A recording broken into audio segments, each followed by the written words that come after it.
السلام عليكم ورحمة الله وبركاته. اللهم صل وسلم وبارك على نبينا محمد وعلى آله وأصحابه أجمعين. عاملين ايه يا حبايب قلبي؟ يا رب تكونوا بخير. النهاردة ان شاء الله كده هنعمل الزبدة الفلاحي في البيت بأسهل طريقة ممكن تعمليها. زي ما انتوا شايفين كده انا بشوف الزبدة طبعا بعد ما جبت معايا بوريكم كده الملمس بتاعها ايه. هي لسه بقالها 10 دقايق بس في التلاجة. انا على فكرة عملت منها البيض النهاردة، اتعشيت بيها فكان جميل جدا ما شاء الله. طبعا حطيت معاها حبة زيت علشان طبعا هي لسه بخيرها مش مسلية او يعني متسيحة، فهي فيها لسه خيرها مش صافية. تمام، فتحط لها حبة زيت عشان ما تتحرقش معاكي. بس هي كطعم خطيرة جدا يا حبايب قلبي لو حابة تعملها في البيت، ولكن بتاخد كمية لبن حلو عشان تطلع لك حتة زبدة زي دي كده. طب تعالوا بقى نقول ايه، بسم الله الرحمن الرحيم، وهنشوف طلع معايا قد ايه، هناخد قد ايه لبن، وهيطلع من اللبن ده قد ايه زبدة، وبرضو هل مجازية ولا مش مجازية تمنها، وبرضو هتاخد معايا وقت قد ايه، وممكن تعمليها بكذا طريقة. تعالوا بقى نشوف كده هنعمل ايه. انا كنت جايبة كده يا حبايب قلبي 3 كيلو لبن من عند اللبان. اهم حاجة ما يبقاش اللبن دوت ساقع من عند اللبان، يعني لو جايباه ساقع من التلاجة من عند اللبان ساقع، سيبيه شوية بره، ما تدفوش على النار ولا اي حاجة، بس سيبيه يدفى، وبعد كده ابتدي ان انت تصبيه وتشتغلي منه. هو كل العملية عملية خض، يعني هتكوني الزبدة دي ازاي؟ بالخض.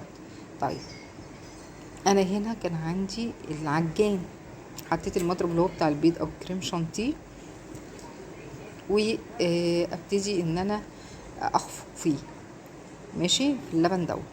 طيب اللبن يبقى دافي تمام. لو حسيتي برضو ان هو مش عايزه اتجمع معاكي، انا جبت حته وحطيتها في ميه سخنه وعصرتها ولفيت على البوله اللي هي الستانلس ستيل. طيب انا عندي هنا، انت ما عندكيش مثلا العجان، عادي خالص بمضرب بيض كهربائي هتعمليه برضو، مفيش ادنى مشكله. طيب هو اخد حوالي قد ايه؟ اخد معايا نص ساعه خض. تمام، نص ساعه خض. طبعا انا بفصل شويه وبرجع اشغل شويه العجان بتاعي عشان طبعا ما يسخنش مني. تمام، انت بقى يعني ايه، بتعملي على اعلى سرعه كده، فبتحسي ان اللبن زي ما انتوا شايفين كده عامل زي ايه، فوم، هيعمل زي فوم كده. وبعد كده هيفصل ال القشطه، الزبده بتاعتك هتفصل من اللبن. تمام. طيب اهم حاجه برضو انه غير ان يكون اللبن دافي او مش ساقع، يعني طالع من التلاجة من عند اللبان، يكون اللبن بخيره، يعني انت عارفه مثلا بتتعاملي مع بتاع لبن، انت عارفه اللبن من دوت بيطلع مثلا لما بتغليه بيطلع كميه قشطه، يعني ايه، مش اللبن صويص كده او لبن ما فيهوش خير. تمام، انا بشوف هنا كده بصوا عمل معايا كده زي فوم، كل من فين لتاني ابص كده اشوف عمل ايه، فصل ولا ما فصلش. ف انا كده كنت حاطه 3 كيلو لبن. تمام يا حبيب قلبي، واللبن يبقى فاتر، يعني مش طالع من التلاجة، يبقى سخن، ويا ريت يبقى نازل كده جايبينه من مثلا حته زي الزريبه كده لا مؤاخذه ولا حاجه، لسه محلوب طازه يبقى حلو. انا طبعا حسيت ان اخد معايا مده، فابتديت زي ما قلت لكم اجيب حته قماشه كده واحطها في ميه سخنه بتغلي، وابتدي اعصر القماشه دي، بس خلي بالك من ايدك، والف على البوله بتاعتي الستانلس. طبعا الخطوه دي انا مصوراها برضو. انا بص ما فصلتش معاكم خالص، يعني خليت خطوه بخطوه لغايه ما يفصل معايا وهيكون معايا الزبده. في ناس تاني لا بتطلع القشطه وتحول القشطه لزبده، اما بيبقى طبعا اسرع من كده لانك انت بتغليه، او ممكن في ناس ما بتغلوش، بتروبه. تمام، وبتاخد وش القشطه اللي هو وش اللبن بتاعها بيبقى قشطه، وبعد كده بتضربه كده زي بمضرب كهربائي او في العجان عادي، ما بياخدش معاكي مثلا يعني 5 دقايق 7 دقايق بالكتير. تمام. اما انا خدته من اوله بكل حاجه، يعني ما طلعتش ما فصلتش القشطه ولا طلعت كذا ولا طلعت كذا، لا اللبن من اوله زي ما انتم شايفين كده.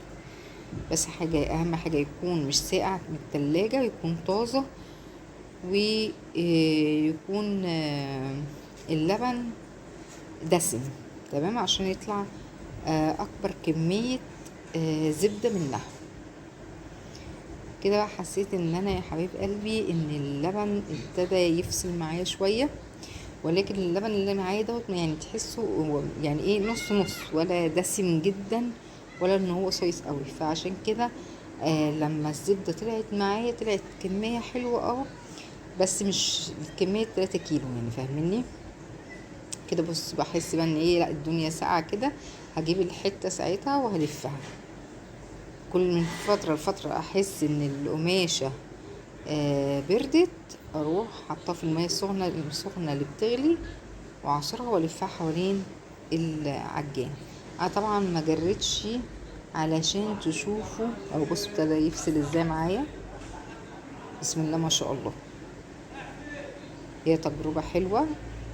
بصوا هديها برضو ضربه تاني وهغير لها برضو القماشه، اخليها سخن، لما السخونيه بتوصل لها دفع للبن فبيعمل بسرعه، فاهمني كده. خلاص هشيل بقى، وده اللي طلع لي من 3 كيلو لبن. هبتدي بقى اجمع كده بايدي، واكون محضره طبق فيه ميه ساقعه قوي، عشان طبعا من الضرب وكده بيبقى السخونيه، الحاجه بتبقى سايحه، الزبده بتبقى سايحه، فانت بتنزلي اللي اتجمع من اللبن دوت في الميه الساقعه المتلجه زي دي كده، وابتدي اشكلها بقى كوره، اشكلها كده زي صوابع كده، زي.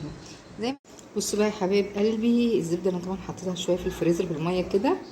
بصوا اهي، بسم الله ما شاء الله. هنشوف بقى طلعت قد ايه، بسم الله.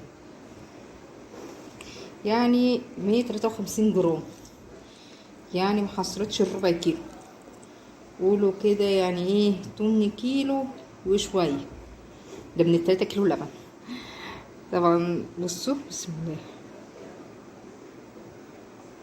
طبعا هي لسه ممسكتش. بصوا الزبدة طبعا تصفيها بقى من المية، جميلة يا ولاد، طعمها حلو على فكرة. عايزة لها ايه بقى، مربى او عسل. انا طبعا هحطها عشان لسه هي بصوا سايحه، احطها كده شويه في الميه تجمد، او ممكن اشيلها من الميه واحطها في الفريزر عادي. وده من 3 كيلو لبن. اكتبوا لي بقى في التعليقات، هل هتجربوها، هل تستحق التجربه؟ يعني عشان الكيلو الزبده عامل حوالي 350، نص 350 175 صح، 175. لا يبقى كده ان انت تجيبي الزبده او فرصله، يعني انا شايفه كده، غير الوقت والمجهود اللي انت بتعمليه، ولو بمضرب ايد هياخد وقت، بس هي عملت من اللبن عملت زبده طعمها حلو، احلى من بتاعت بره بكتير، خلي بالكم. ودي كانت تجربتي معاكم تحضير الزبده في البيت. متنسيش في لايك وشير وكومنت حلو. السلام عليكم ورحمه الله وبركاته، مع السلامه.